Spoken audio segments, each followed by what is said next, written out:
20. Where is the wise? Now he's beginning with the first of 3 classes of learned people who lived in that day. Where is the wise? Class 1. Where is the scribe? The scribes were Jewish theologians of that day. Where is the scribe? Remember we mentioned last week that we have a lot of great theologians, but theology in and of itself is not the Word of God. You know, it's good to know some theology. Theology means the study of God. So it's good to know some theology and have it under your belt, and you have degrees. All that's, I don't argue against all that, but I'm saying this: that cannot replace the Word itself. That can't replace the Word of God, because we got a lot of theological ideas that are also foolish theological ideas. And so if it doesn't line up with the Word, it's not very good theology. And so he says, where's the scribe? Where's the wise? Where's the scribe? Where's the disputer of this world? Where is the disputer of this world? Because the Greeks were seekers of mystical and metaphysical interpretations.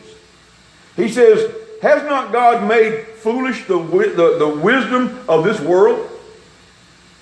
Hasn't God confounded or made foolish the wisdom of this world? And that relates to what God did in sending his Son to redeem humanity, which he did, of course, by the cross. So that's why he said earlier, the preaching of the cross to them that perish is foolishness.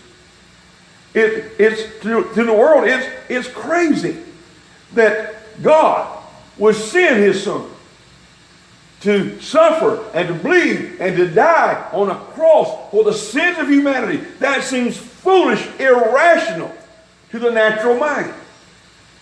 That's why Paul said in another passage, the natural mind cannot comprehend the things of God. It's impossible. You know, well, I'm about to get ahead of myself. I'll backtrack to that later on. But all the wisdom, and I think I mentioned this before as well, all the wisdom of the world could not do this. What Christ did at Calvary. All the wisdom of the world couldn't do that. All the wisdom of the world couldn't come up with that.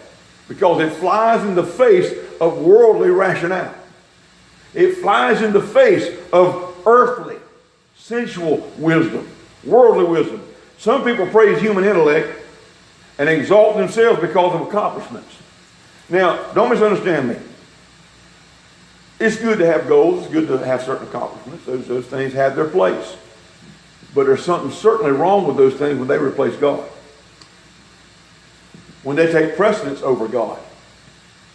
When God doesn't have the preeminence, as Paul says, as he's supposed to have in our life.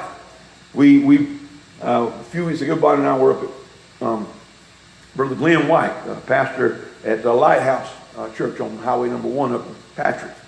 He gave us liberty to preach. Well, I got into... y'all think sometimes I preach hard. You should have been there. You should have been there that night. I took no prisoners. I showed no mercy. And we just got down to brass. We just got down to what to work now. I told Bonnie at some point I'll probably bring that here. And we're just going to lay the cards where they are, where they may be. We're going to let the chips fall where they may. And you just have to amen or OME, whichever one it is. But we delivered that word. We got talking about covenant. Went to the book of Hebrews. Didn't even plan to do all this.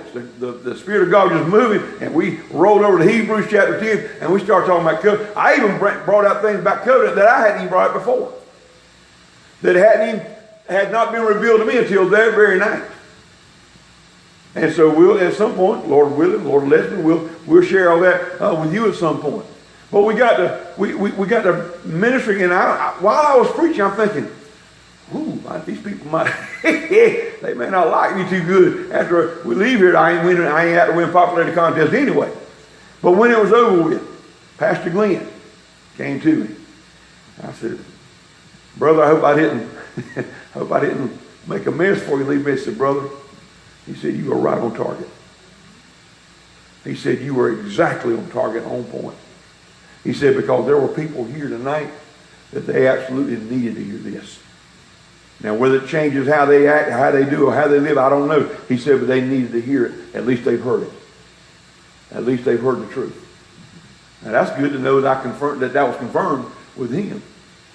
So what we preach a lot of times seems to the natural mind, to the heart that's darkened, or maybe even sometimes the heart that's been enlightened but just has not moved onto that level.